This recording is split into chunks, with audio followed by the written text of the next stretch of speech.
A clear relationship between sugar and cancer leads scientists to two conclusions. Sugar use contributes to cancer, and going without it can slow growth of the disease.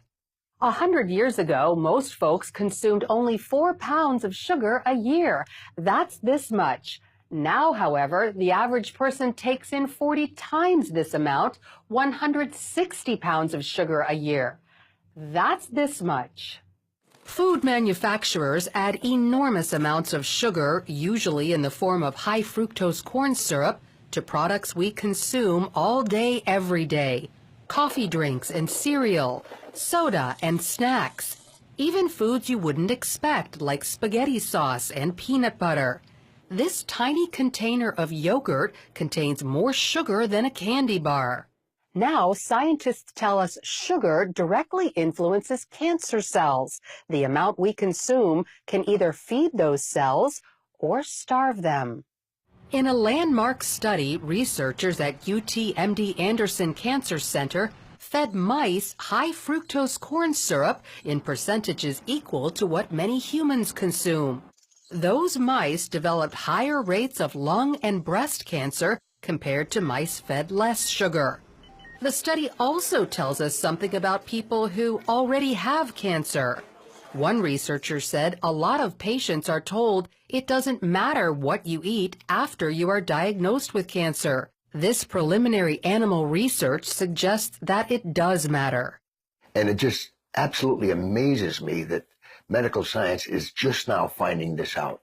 Fred Hatfield knows firsthand sugar intake matters after a cancer diagnosis. Back in 2012, his diagnosis was basically a death sentence. The doctors gave me 3 months to live because of widespread metastatic cancer in my skeletal structure. 3 months. 3 different doctors told me that same thing. It's a horrible, horrible feeling to have someone tell you that the person that you love only has 3 months to live and you're not going to be with him anymore. Then Fred heard about a low-sugar diet called the ketogenic diet, believed to slow cancer in some people. With nothing to lose, he gave it a try, and to his astonishment, it worked. And the cancer was gone, completely. Fred's recovery didn't surprise Dr. Dominic D'Agostino. His team at the University of South Florida discovered mice with highly aggressive metastatic cancer continued living when fed a ketogenic diet. We have dramatically increased survival with metabolic therapy. So we think it's important to get this information out. And it's not just lab animals. Dr. D'Agostino has seen similar results in humans.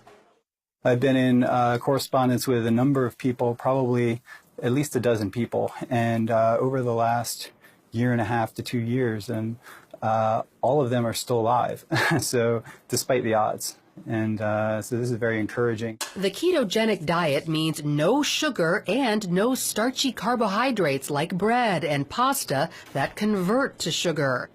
D'Agostino says cancer cells love sugar and starch because cancer thrives on the glucose from those foods. Remove the glucose and starve the cancer cells. Glucose also fuels our healthy cells, but if it's not there, those cells can switch to an alternate fuel source called ketone bodies. Cancer cells only run on glucose. Your normal cells have the metabolic flexibility to adapt from using glucose to using ketone bodies, but cancer cells lack this metabolic flexibility, so we can exploit that. Since processed food contains so much sugar and starch, people following the ketogenic diet tend to cook whole foods from scratch. You can go online and there's just cookbooks and, you know, it's clean eating, just very clean eating. None of the sugars, the salts, the trash food. So when it comes to cancer, sugar is considered public enemy number 1. Avoiding it could lead to prevention or slow it down in people fighting the disease. Lori Johnson, CBN News.